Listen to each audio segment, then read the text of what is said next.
하나님은 진리이십니다. 아멘. 우리 같이 옆 사람에게 인사하겠습니다. 사랑하고 축복합니다. 사랑하고 축복합니다. 사랑하고 축복합니다. 사랑하고 축복합니다. 네, 이거 당황하지 마시고 저희가 원래 항상 하는 인사예요. 네, 항상 해요, 항상. 네, 그래서 이렇게 말대로 고백하고 돼야 된다고 생각하기 때문에 항상 이렇게 고백하고 됩니다. 그리고 또 그렇게 되기를 간절히 소망합니다.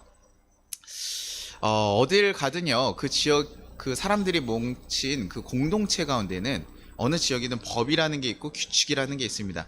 그래서 그것을 잘 지켜나가야 되고 그것이 사람들을 잘 윤택하게 만들어가기 위해서 좀 많이 필요합니다. 그러니까 그 규칙을 잘 아는 것도 굉장히 중요하죠. 저희가 외국 같은 데 갔다가 그 나라 그 법이나 이런 걸 몰라서 벌금 내는 경우도 있잖아요. 그러니까 그 나라에 갔으면 그 규칙들을 잘 알고 좀 이해하는 것이 중요합니다. 근데요, 이런 규칙들이 우리 살아가는 데 다 존재하고 법이라는 게 존재하긴 하는데 이 규칙들이 가끔 문제가 되기도 해요. 제가 얼마 전에 봤던 뉴스 가운데요, 이런 얘기가 하나 있었습니다. 구급차가 막 달려가요. 환자를 싣고 달려가고 있는데 경찰이 지금, 왜냐면 구급차 달려갈 때 교통신호 잘 안 지키잖아요. 그렇게 달려가는데 경찰이 그걸 잡아 세웠다는 이야기예요. 그래서 네가 가속을 하고 정말 차에 그 환자가 차고 있는지 확인을 해야겠다. 근데 이제 그 민간 구급차들은 막 되게 속이 타잖아요. 빨리빨리 가야 됩니다. 지금 골든타임을 놓치면 안 됩니다 하는 가운데 그 검찰이 막 검사하는 걸 보고 나서 이제 그것이 논쟁이 좀 되더라고요. 경찰 입장에서는요, 가끔 구급차 가운데서 이제 시체를 싣고 간거나 사람이 없이 그냥 달릴 때가 있으니까 그런 걸 체크해서 잡아내는 경우가 꽤 있대요. 그러니 경찰이 민간 사업자가 달려가니까 지금 체크해봐야겠습니다라고 확인을 한 거예요. 그런데 경찰 입장에서는 그렇게 되는 거지만 또 구급차 입장에서는 지금 사람이 실려가지고 지금 1분 2초가 급한 상황에 지금 꼭 그걸 해야겠냐, 나중에 우리가 처벌 뭐 받는 거는 얘기하고 하면 되지 않냐, 그러면서 그게 인터넷에 이게 의견이 갈라지더라고요. 경찰 입장에서 사실 맞죠. 검사하는 것도 맞는 거고, 구급차 입장에서도 또 환자가 실려 있는, 여러 이제 안 하는 사람들이 있긴 하지만 사실 환자가 있을 때는 굉장히 큰 문제가 되고, 예전에도 막 그 택시가 한번 구급차 막았다가 환자가 죽은 사건도 있었잖아요. 그러니까 되게 여러 가지 사실 그런 상황 가운데 이해관계가 다르다 보니까요, 이게 논쟁이 되고 문제가 생기게 됩니다. 그러다 보면 그 이야기에서 맞는 얘기를 하게 되고, 야, 경찰이 잡는 거 맞지 않아? 그거 당연한 거지. 그 교통심한 위반했으니까. 그런데 그렇게 우리가 어떻게 옳은 얘기, 지식적으로 얘기를 하다 보면 어느 한쪽에게는 그 이해관계 때문에 상처를 받거나 또 다툼이 되기 시작한다는 거예요. 뭐 마치 뭐 정치같이 어떤 답이 없는 그런 느낌이 되는 거죠. 근데 오늘 본문에 나온 고린도 교회도 사실 이와 비슷한 상황이었습니다. 특히 우상에게 드려진 제물에 대해서 그 이야기가 지금 논쟁이 되고 있는데, 고린도족에는 굉장히 신전이 많다고 말씀드렸습니다. 그 12개 신전이 거의 다 들어와 있었어요. 그래서 여러 신전들이 있었고 그것에 대한 여러 가지 신전 행사들이 많았고, 그래서 굉장히 복합적이고 좀 음란하기도 하고, 신전의 그런 창기들도 있어 복잡하기도 하고, 그러니까 행사가 굉장히 많고 신전에서 드려지는 그런 소요되는 제사와 예물에 그 소요되는 고기들도 굉장히 많은 거예요. 음식들이 많아요. 근데 그게 신전에서 다 소화가 되면 좋겠지만 사실 그렇지 않죠.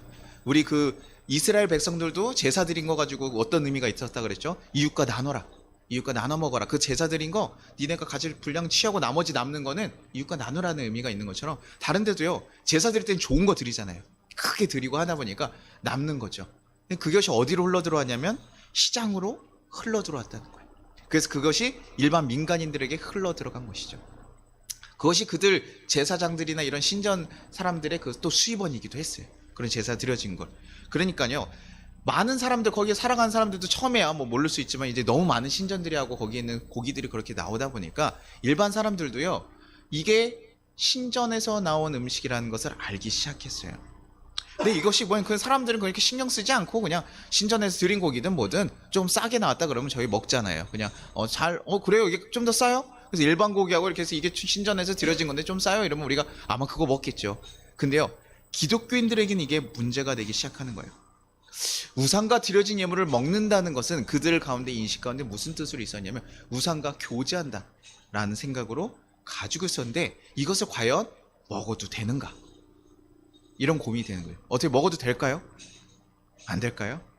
이 당시에 이 그리스도인들은요, 좀 더 어떤 것에 매여 있었냐면 AD 49년에요 예루살렘 공의회가 펼쳐졌어요. 이방인들을 그리스도인으로 받아들일 거냐 아니냐는 그런 논쟁이 하면서 딱 이방인들에게 율법을 강요할 거냐 아닐 거냐 이런 회의를 하면서 딱 정한 게 있습니다. 이방인들에게 할례 문제가 되게 막 심각했었는데 그거 안 해도 된다. 하지만 딱 4가지만 지켜줘. 그래서 그게 사도행전문 15장인가 그렇게 나왔습니다. 그래서 공의라고 생각하는데요. 뭐를 금했냐면 첫 번째가 우상에게 드려진 예물, 그 다음에 목매어 죽인 고기, 피, 음행. 요것에 대해서는 너희가 이방인들이라고 할지라도 너네가 이 율법은 지켜달라. 할례나 이런 거 안 해도 되고 너네가 믿음으로 받아들인 거, 예수를 만난 거 인정하겠지만 이거 하지 말라. 그러니까 거기 뭐가 들어가 있습니까? 우상에게 드려진 제물이 걸려 있는 거예요. 아무리 이방인 그리스도인들이 예수를 만나고 나서 우리가 율법에서 자유를 얻었지만 그래도 너네에게 얘기했던 4가지가 걸려 있으니까요. 이게요, 먹을 때 불편할 수밖에 없는 거예요. 야, 이거 우상이랑 먹는 제물을 먹고 와도 문제고 또 이것을 공예해서 얘기도 했는데 이거 먹는 거 과연 괜찮을까? 근데 시장에 많은 음식들이 다 그거 제사지 드려지는데 그거 하나하나 따지는 게 쉬울까요? 어려운 거예요. 그거 따지는 거 어렵죠. 가서 이거 드렸어요? 안 했어요? 뭐 이렇게 얘기하는 것도 불편하고 하니까요. 그런 게 계속 문제가 되는 거죠. 이런 문제를 알고 있었던 지도자들이 이제 답을 줍니다. 고린도전서 8장 4절에요. 얘기하죠. 그러므로 우상의 제물을 먹는 일에 대하여는 우리가 우상은 세상에 아무것도 아니며 또한 하나님은 한 분밖에 없는 줄 아노라. 지금 이렇게 얘기한 거. 바울도 지금 바울이 이렇게 얘기를 해주는데요. 지금 너희가 지식이 있잖아. 지금 이렇게 얘기를 한 거죠. 야, 하나님은 한 분밖에 안 계신다. 우리에게 경배를 받을 신은 하나밖에 없다. 귀신이 존재하고 하지만 경배를 받을 신의 존재는 하나님 한 분밖에 없으니 이 세상에 그들이 우상에게 드려진 예물이라고 할지라도 사실은 하나님이 창조하신 물건이고 하나님 창조하신 세상에서 만들어진 하나님의 소유물들이니 너희가 그것을 사실 연연할 필요가 없다. 다른 신이라는 것 자체가 있지 않으니 사실 먹어도 되고 안 먹어도 상관없다. 그러니 그거 신경 쓰지 말고 먹어라. 믿음 없는 자들 흔들리지 말고 그거 먹어라라고 지금 지식인들이 얘기해 주는 거예요. 야, 왜 그런 걸로 고민해? 그래서 그냥 먹어. 이런 식으로 얘기를 해준 거죠. 어떻게 보면요, 그렇게 고민하고 있는 그 고린도 교인들에게 잘 얘기해 준 것 같죠. 그런데요, 바울은 여기서요 끝나지 않았어요. 7절에 보면 하나 더 붙여서 얘기합니다. 고린도전서 8장 7절에 이렇게 얘기하죠. 그러나 이 지식은 모든 사람에게 있는 것이 아니므로 어떤 이들은 지금까지 우상에 대한 습관이 있어 우상의 제물로 알고 먹는 거로 그들의 양심이 약해지고 더러워지느니라. 지금 너네가 맞아 그렇게 얘기한 거 맞는데 어떤 이들, 그 모든 사람들이 그 이야기를 받아들일 수 있는 것은 아니야. 지금까지 살면서 우상에 대한 인식이 남아있고 습관이 남아있기 때문에 우상을 제물을 먹는 것만으로 그들의 양심이 더러워지고 약해지는 경우가 있다는 거예요. 이게요, 우상의 제물을 먹었다고 해서 더러워지는 건가요? 아니죠. 지식적으로 우리가 분명히 얘기했죠. 아니라고요. 그런데 이들이 그것에 대해서 알고 있는 거예요. 그렇게. 그러니 이들 가운데 그 우상의 제물을 먹었을 때 어떤 마음이 생길까요? 죄책감이 들어오는 거예요. 더러워지는 게 아닌데 내가 지금 이거 먹었으니까 마치 죄책감이 들어오는 거예요. 마치 플라시보일 것처럼, 야, 내가 이거 지금 우상의 제물을 먹었구나. 지식인들이 괜찮다고 했지만 나는 그게 불편한 거예요. 그러니까 그 죄책감이 눌려서 내가 하나님 앞에 죄를 지었어. 내가 하나님 앞에 지금 갈 수가 없어라고 하면서 죄책감이 빠져서 예수와의 관계를 멀어지게 만든다. 야, 자유로워 얘기했지만 그 얘기를 받아들이지 못하니까요. 그런데요, 이들이요, 그러면 먹지 않으면 되잖아요. 야, 너네 그렇게 불편하면 먹지 않으면 되잖아요. 근데 아까 뭐라 그랬어요? 지도자들이 뭐라고 했습니까? 먹어도 된다, 괜찮다, 그러면서 앞에서 딱 먹어주는 거죠. 야, 이 음식 아무 문제 없어. 야, 이거 우리를 아무튼 흔들 수 있는 게 아니야. 먹어도 돼 하면서 먹으니까요. 자기는 그게 불편해도 어떻습니까? 앞에서 리더자들이 먹으니까요, 먹게 되는 거예요. 그래? 그거 먹어야 될까? 그들이 하니까 그들이 밑에 보면 담력을 얻어서, 내가 그들 때문에 용기를 얻어서 내가 먹게 되는 거예요. 하나 먹어보자. 근데요, 먹어봤더니 어떻게 해요? 그래도 불편한 거예요. 어떡하지? 당당하게 그걸 인정하고 먹어서 자유로워지면 되는데 자유로워지지 않은 사람들이 있거든요. 믿음이 있어서 채소를 먹을 수 있는 사람이 있고 고기를 먹을 수 있는 사람이 있는 것처럼 믿음이 약한 사람이 있고 강한 사람이 있는데 지금 약한 이들 중에서는 그게 불편한 사람들이 있다는 거예요. 그래서 바울이 이것에 대해서 한 번 더 얘기합니다. 고린도서 8장 8절에 음식은 우리를 하나님 앞에 내세우지 못하나니 우리가 먹지 않는다고 해서 더 못 사는 것도 아니고 먹는다고 해서 더 잘 사는 것도 아니니라. 야, 그거 사실 그렇게 중요한 문제 아니야. 그거 먹는다고 해가지고 더 못 살고 뭐 안 먹는다고 해서 잘 사는 거 아니야. 그리스도의 신앙을 더 잘 지켜서 더 깊은 신앙이 되고 더 성숙하게 살아가는 거 아니야. 야, 그거 조금 안 했다고 하고 한다고 해서 신앙인의 등급이 갈라지는 게 아니다. 그냥 지금 그렇게 중요한 문제가 아니니 야, 그거 굳이 그렇게까지 따지지 마라. 안 먹겠다고 하는 이들이 있으면 먹지 말게 놔두란 얘기. 먹겠다고 하고 자유롭게 된 사람은 차라리 먹게 하고, 그것이 죄책감 있고 불편한 일이 있으면 굳이 강요하지 말라는 얘기죠. 그거 조금 더 먹는다고 해서 좋아지는 거 아니니까, 신앙이 좋아지는 거 아니니까요. 그러니 하지 마라. 그렇게 하지 마라. 지식으로 그들에게 강요하지 마라. 제가요, 예전에 이제 신학교에 다니기 시작하면서요, 이제 여러 가지 배우기 시작하잖아요. 제가 아디아포라라 그래서 그 어떤 선도 아니고 악도 아닌 것이 있다 그랬어요. 술도 그 중에 하나라고 얘기했었죠. 술 자체가 악한 일이 아니랍니다. 악한 일이 아닌 거예요. 이것을 어떻게 사용하느냐에 따라, 우리 성찬할 때 술 먹으면 예수님과 교제하는 거룩한 것이 되고, 음식으로 사용하면 너무나 어떤 일은 치료하게 되고 좋은 것이 되지만, 어떤 이들에게는 이것을 취하게 되고 죄를 짓게 하는 수단이 되게 됩니다. 그 중에 하나는 술이라고요. 그래서 근데 제가 청년 때는요, 이것에 대해서 잘 모르니까 그냥 술은, 목사님들이 뭐라고 얘기하셨습니까? 먹지 말라고 얘기하시죠. 어떤 목사님들 술 제가 먹어도 될까요? 이러면 뭐라고 얘기하시죠? 보통 먹지 마라 라고 얘기하세요. 그래서 저도 그렇게 살아왔는데, 신학교에 가니까요, 갑자기 이게 제가 처음 가니까 저를 환영해 준다고요. 저희 룸메이트가 갑자기 환영식을 열어주겠대요. 이 사람이 잘 알지도 못했는데 환영식 열어준다는데 갑자기 저기 와서 맥주 피처를 사오는 거예요. 피처를 이렇게 다 큰 걸 들고 가고 치킨을 사와가지고 사람들 앞에서 다 먹자고 하는 거죠. 그래서 저는 이거 잘 안 먹겠다. 난 술을 안 먹으니까 원래 안 먹는다. 근데 술을 왜 신학교에서 먹죠? 그랬는데 이제 그분이 얘기하신 거예요. 야, 아유, 아직 네가 잘 몰라서. 근데 괜찮아. 이거 한 잔 정도 먹는다 해서 문제되는 거 아니야. 하면서 저를 굉장히 이제 촉잡아라듯이 하면서 외국인들 신학생들한테 가가지고 막 하자는 거예요. 외국인 신학생들도 그럼 먹나 봤더니 그들도 아니에요. 그들도 거절하고 나 안 먹겠다고 하는데, 에이, 이거 먹으라고. 그러니까 그 사람 그렇게 얘기하면서 술을 권하더라고요. 근데 제가요, 그거 보면서 좀 그런 생각이 드는 거예요. 아무리 그래 술 한 잔 먹어도 괜찮을 수 있다. 그런데 목사를 하려고 하는 사람들이 이렇게 마시는 게 되나?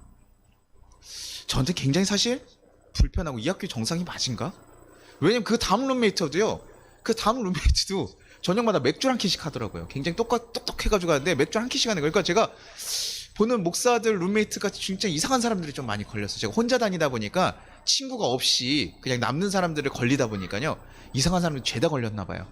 그래가지고 맥주 한 캔씩 먹으면서 논문 갖다가 하고 엄청 비판은 잘하고 또 욕도 많이 먹는데, 그렇게 또 한 잔씩 먹으니까 이게 무슨 생각인가? 이게 맞나? 불편한 생각이 있었어요.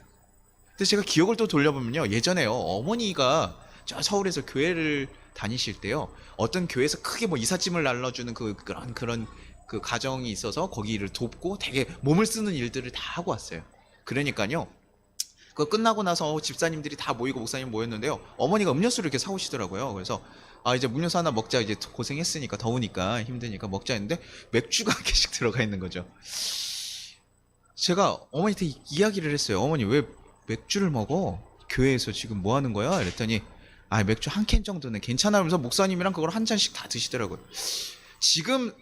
제가 지금의 시선으로 분명히 그것이 그래 크게 문제가 되지 않을 수 있다라는 건 알아요. 그럼에도 불구하고 교회에서 왜 그렇게 해야 되지? 굳이 하지 않아도 될 것인데 해야 되지? 라고 생각은 아직도 하고 있습니다. 근데 그때 제가 더 어렸잖아요. 어린 제가 봤을 때는요, 납득할 일이 아니었던 거예요. 지금이야 그냥 그것을 어느 정도 인정하고 받아들이고 그럴 수도 있지라고 생각할 수도 있지만, 그 어린 시절에 제가 그것을 봤을 때요, 그거는요, 이 사이비 같은 느낌이죠. 목사가 잘못됐다, 저 목사는 저 목사 정말 잘못됐다라고 생각하면서 정말 그러더라고요. 성도들 앞에서요, 그 당당하게 먹는 거 저는 아직도 사실 그래요.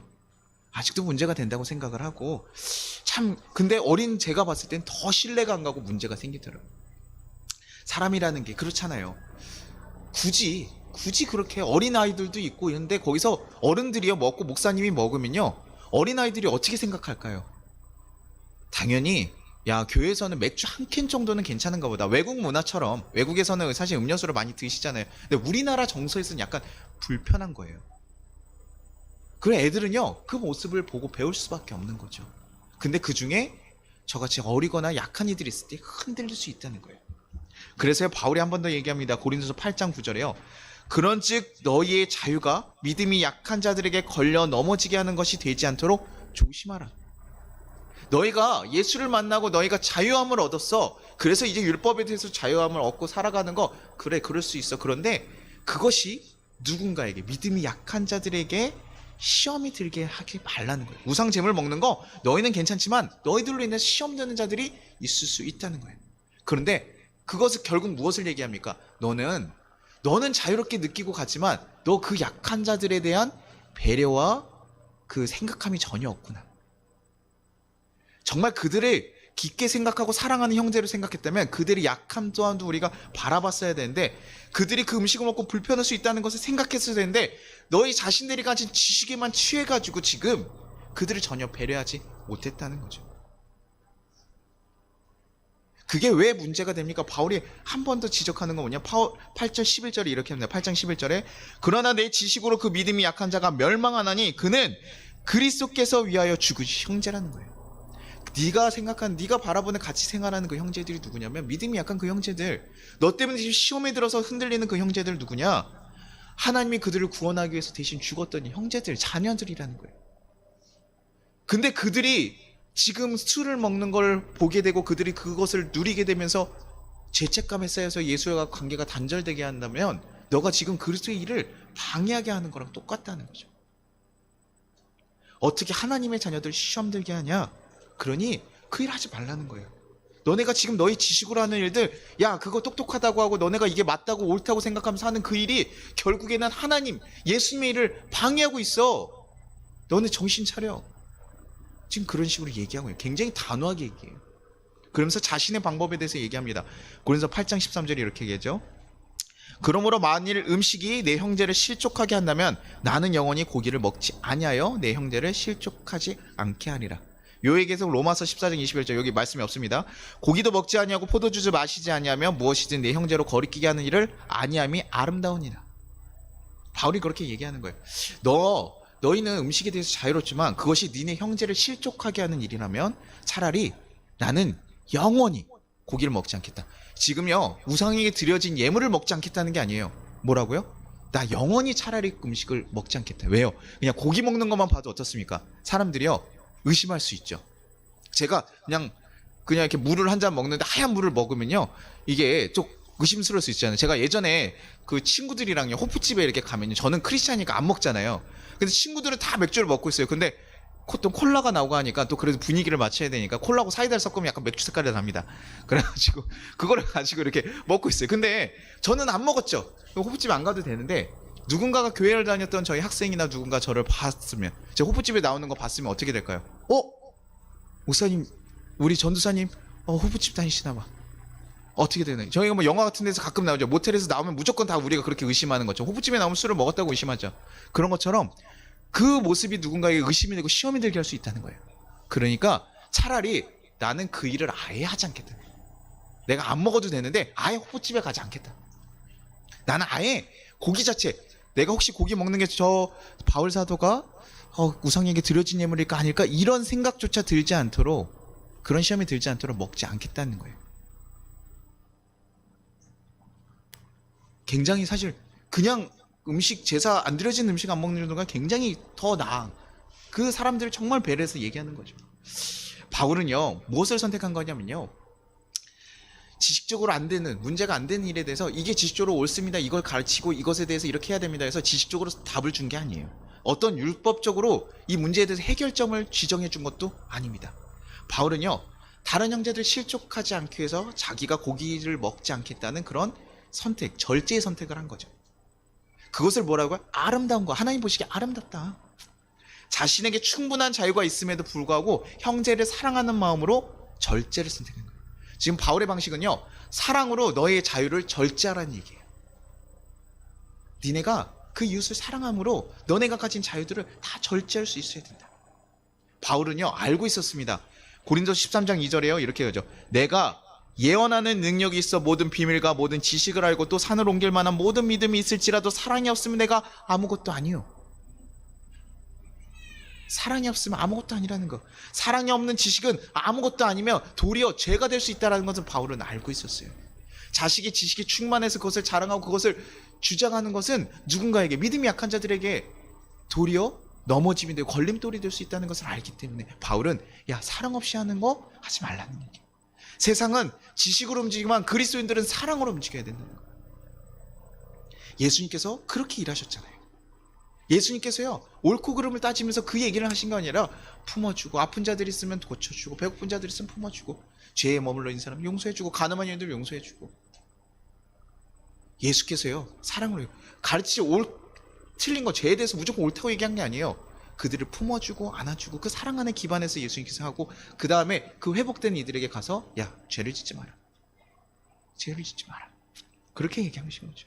그러니 모든 지식들은 사랑에 근거하는 것이 아니라면 그리스도의 방식이 아닌 것입니다.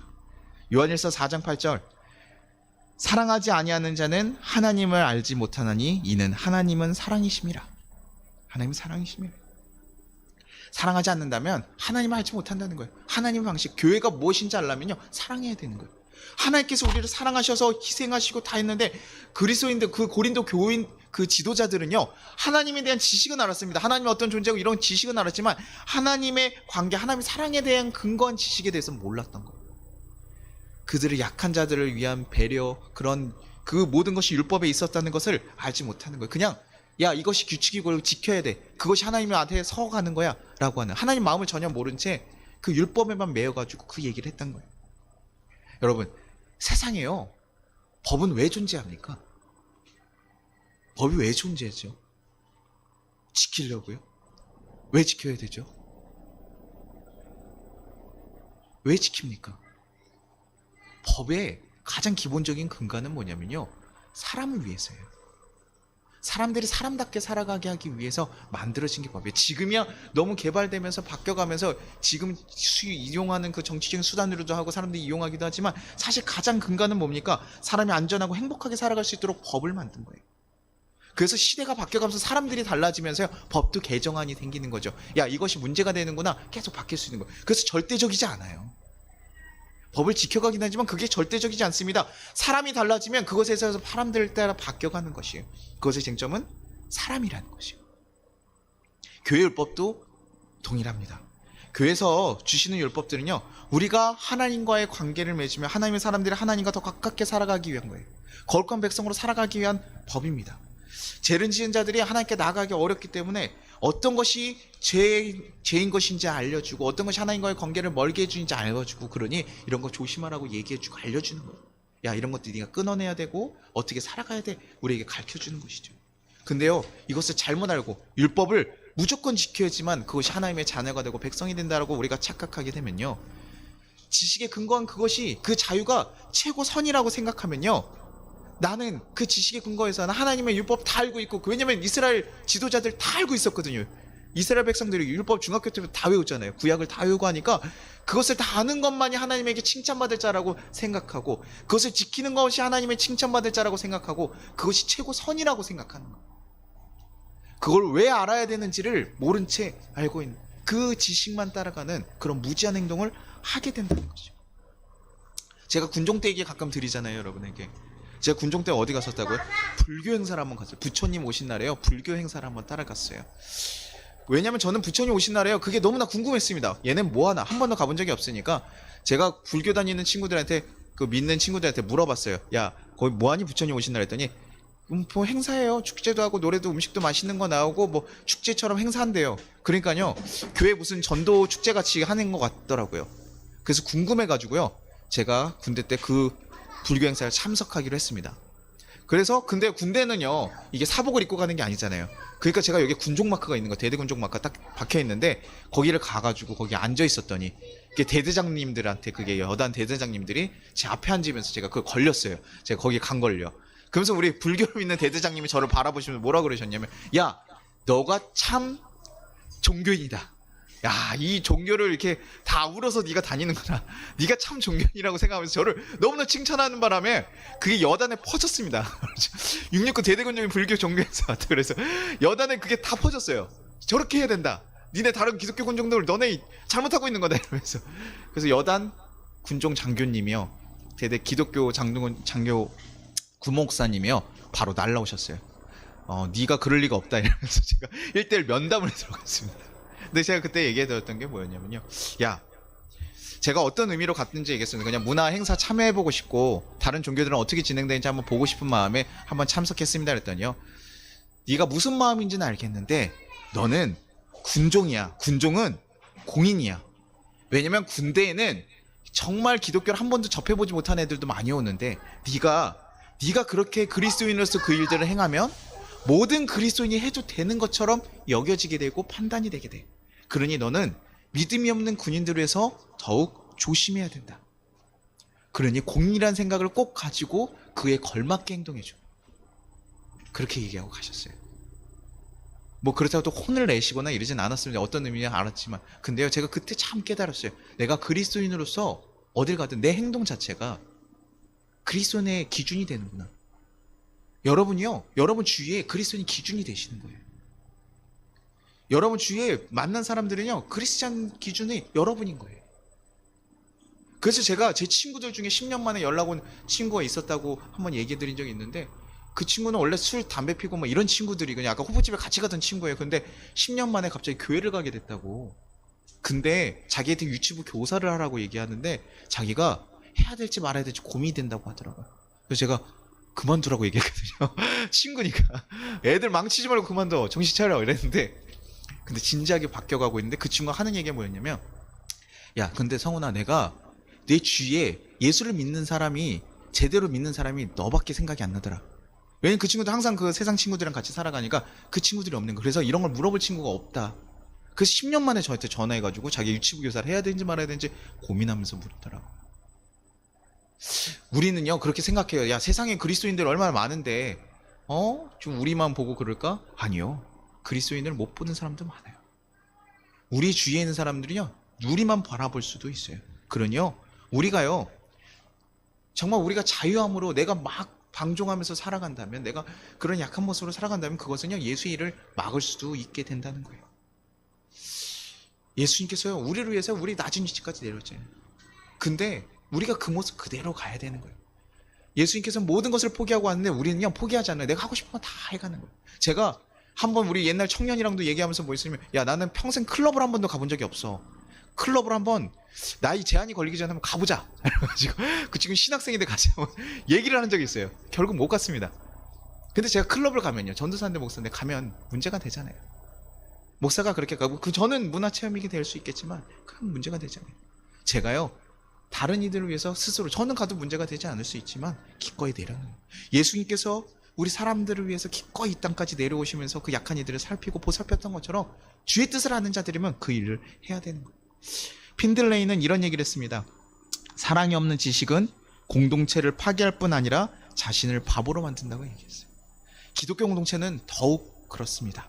우리는 사랑으로 움직여야 돼요. 사랑으로 판단해야 돼요.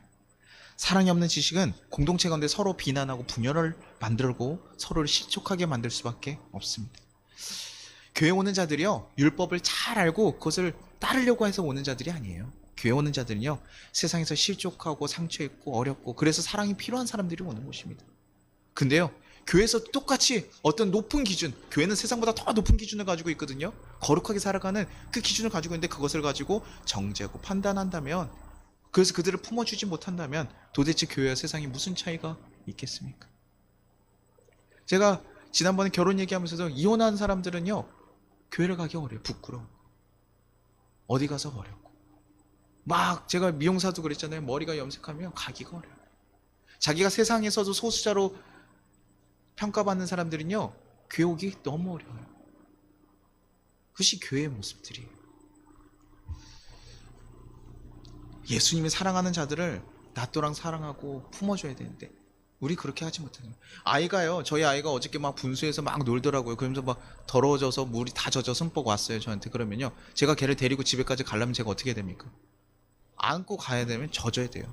거기는 아빠들이 그랬어요. 애들은 분수에 들어오는데 아빠들은 안 들어가거든요. 신발 이렇게 다 젖으니까. 근데요, 애가 나왔어요. 애가 목마 튀어달라니까 어떤 아빠가요, 등이 다 젖었더라고요.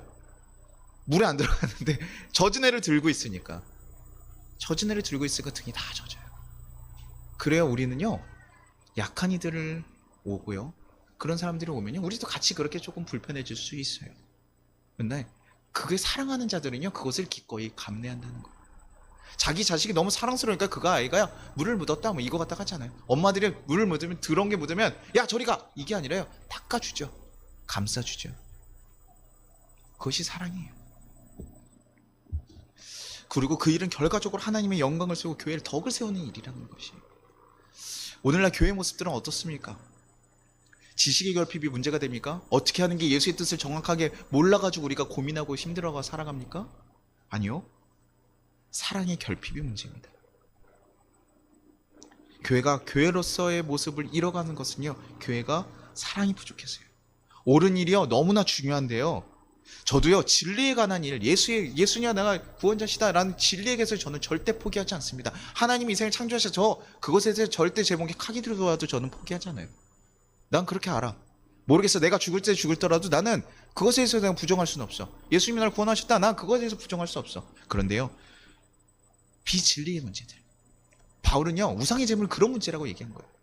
야, 그거 진리의 문제는 아니야. 그렇게 먹고 해서 잘 사는 것도 아니고 아니어도 아니야. 그렇게 크게 중요하지 않아. 조금 더 먹지 않을 수 있으면 안 먹는 게 좋지만 그런 진리의 문제까지는 아니니 차라리 그 문제들은, 그 비진리적인 문제들, 그냥 율법적인 문제들은 어떻게 하라고요? 사랑의 마음으로 배려하면서 살아가라고요. 그렇게 해결해 가라는 거예요. 큰 문제들, 진리의 문제가 아니라면 우리가 양보하고 배려하면서 가자는 것이에요. 그러나 우리 교회에서는 얼마나 이 비진리적인 모습 때문에, 비진리적인 모습들 가지고, 우리가 다른 모습들 가지고 내가 불편하고 싫어서 정죄하며 배척한 일들이 얼마나 많이 있었습니까? 나랑 다르다고 했어요. 우리가 달라져야 돼요. 그리스도인은 달라야 합니다. 뜨거운 사랑의 마음으로 움직여야 돼요. 교회에서 정치 얘기하면요, 그날 한 반 정도 나간대요. 성도가 떨어진대요. 저도 얘기하다가 정치 얘기하면요, 불편해져요. 관계가 불편해져요. 정치가 예수님보다 위에 있어요? 아니죠. 다를 수 있습니다. 우리는 그냥 달라요.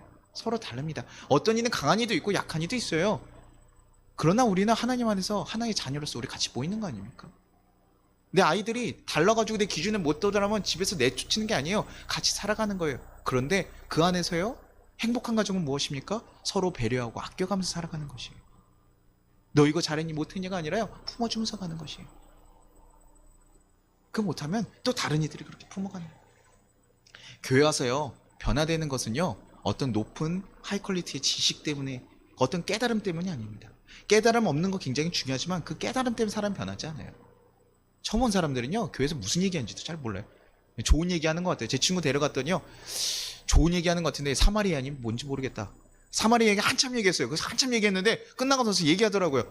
야, 참 좋은 얘기 같은데 사마리아님 뭐야? 이러길래 아이가 못 듣고 있었구나. 무슨 뜻인지 몰랐구나.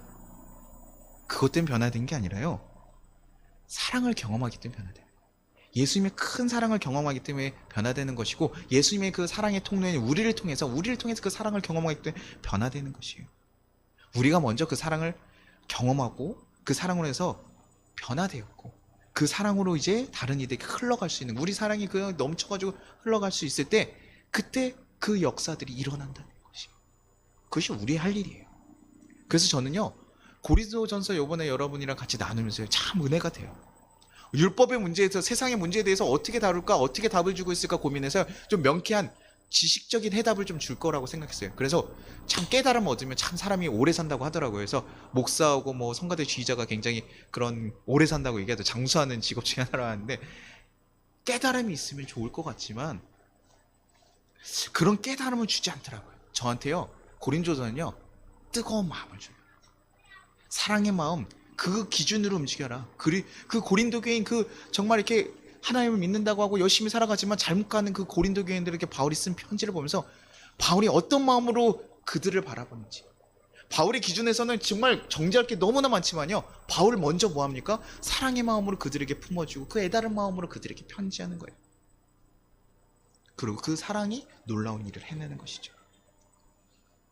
우리는요, 직접 오름으로 비판과 정죄를 일삼기보다는 넓고 뜨거운 마음으로 우리 가족, 우리 이웃, 우리 형제를 품는 것, 그리고 더 나아가서 나를 품는 일을 하실 수 있어야 됩니다. 그때 놀라운 역사가 일어날 것입니다. 우리가 아직도 정죄하고 아직도 사랑의 손길이 필요한데 다가지 못하는 이들이 혹시 있습니까? 이제 좀 여러분 먼저 자유로워지십시오. 그리고 그 자유롭게 사랑해 주십시오.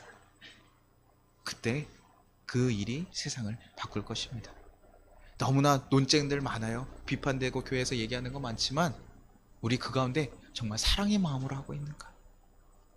정말 하나님의 사랑의 마음으로 그들을 바라보고 그들을 품고 얘기해주고 있는가? 정말 쓴소리 할 수 있습니다. 제가 쓴소리 하지 말라는 거 아니에요, 여러분. 그러나 아이가 정말 잘못됐어 했을 땐 쓴소리 해야 돼. 근데요, 그 마음의 근간이 뭐라고요? 사랑으로 해요. 사랑으로 해요. 그게 우리 그리스도인들의 일입니다. 그리스도인이 살아가는 방식입니다. 여러분이 그 뜨거운 사랑으로 우리의 삶의 모든 문제들을 이겨나가고 움직일 수 있기를 간절히 소망합니다. 우리 같이 찬양하도록 하겠습니다.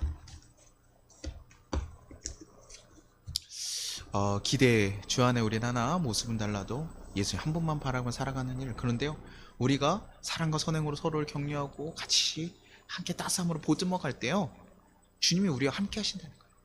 주님 안에는 우리께서 일하신다는 거예요.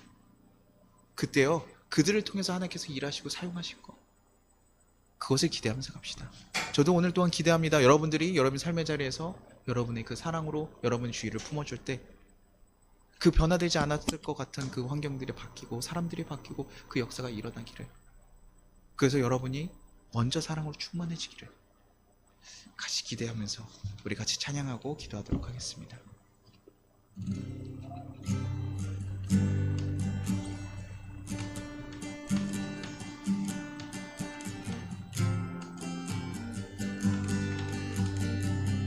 주 안에 우린 하나, 주 안에 우린 하나, 모습은 달라도 예수님 한 분만 바라네.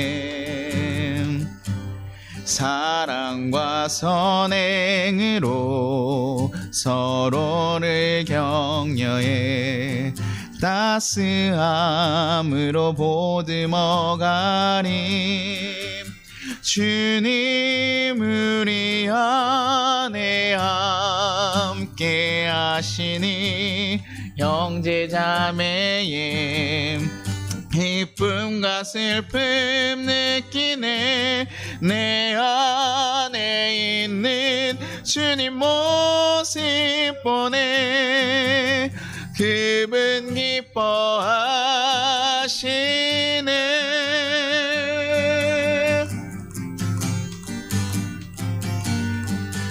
주님 우리를 통해 계획하시니 부족한 입술로 찬양하게 하시니. 주님 우리를 통해 계획하시니 너를 통해 하실 일 기대해. 주님 우리를 통해 계획하시니, 주님 우리를 통해 계획하시니 부족한 입술로 찬양하게 하시니.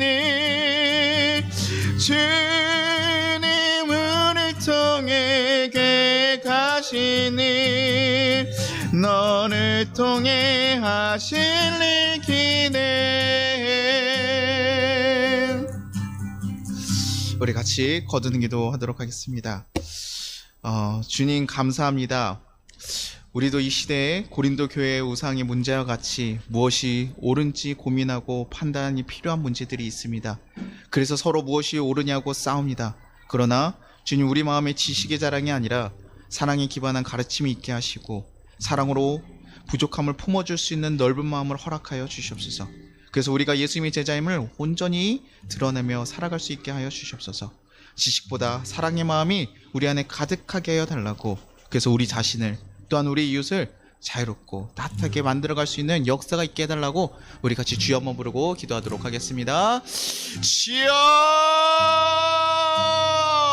하나님 아버지 감사하고 감사합니다. 하나님 우리를 인도하신 하나님의 역사가 하나님 우리 가운데 있기를 사는 소망합니다. 하나님 우리를 너무나 사랑하시고 역사하셔서 하나님 우리가 그 사랑 안에 거하고 있음에도 불구하고 우리가 그 사랑을 깨닫지 못하고 살아갑니다. 주여 우리 가운데 그 사랑을 하나님 부어주시옵소서. 그 사랑을 전할 수 있는 귀한 역사들이 일어날 수 있게 도와주시옵소서. 하나님 함께해 주실 줄 믿습니다. 하나님 우리가 올바른 얘기 안에 옳은 얘기들 하나님 이것을 계속 집착하는 것이 아니라 오직 하나님의 사랑을 더 무엇으로 어떻게 해야 될까, 품어야 될까, 어떻게 나아가야 될까, 그것을 고민하며 살아갈 수 있게 하시고 그 길을 걸어갈 수 있도록 주여 도와주고 역사하여 주옵소서. 주께서 함께 하실 줄 믿습니다. 주께서 붙잡아 주실 줄 믿습니다. 오직 주의 길을 온전히 걸어가게 하실 줄 믿습니다. 주여 뜻 가운데서 주님의 뜻 가운데 온전히 살아가며 살아갈 수 있도록 주여 지켜주시고 인도하여 주옵소서. 하나님 그래서 우리가 하나님 그 문제 갖다가 하나님 고민하고 좌절하는 것이 아니라 사랑의 넓은 마음으로 품어주고 안아줄 수 있게 하시옵소서. 우리를 어렵게 하고 힘들게 하는 그 상황들 가운데서 그들을 품고 안아줄 수 있게 하시옵소서. 정죄하고 판단하고 멀어지는 것이 아니라 그들의 아픔조차도 그들의 약함조차도 바라볼 수 있는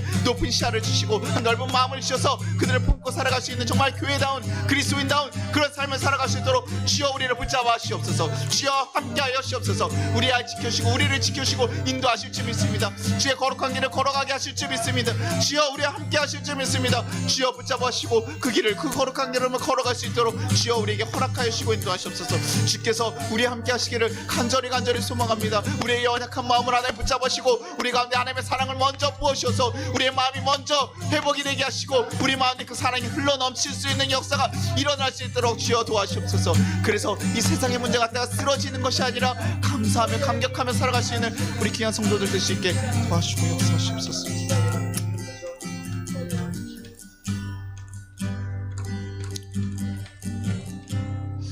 하나님 아버지 감사합니다. 우리는 너무나 연약하고 약하여서 하나님 마치 옳은 것을 행하지 않으면 우리가 제대로 설 수 없는 것처럼 생각할 때가 많았습니다.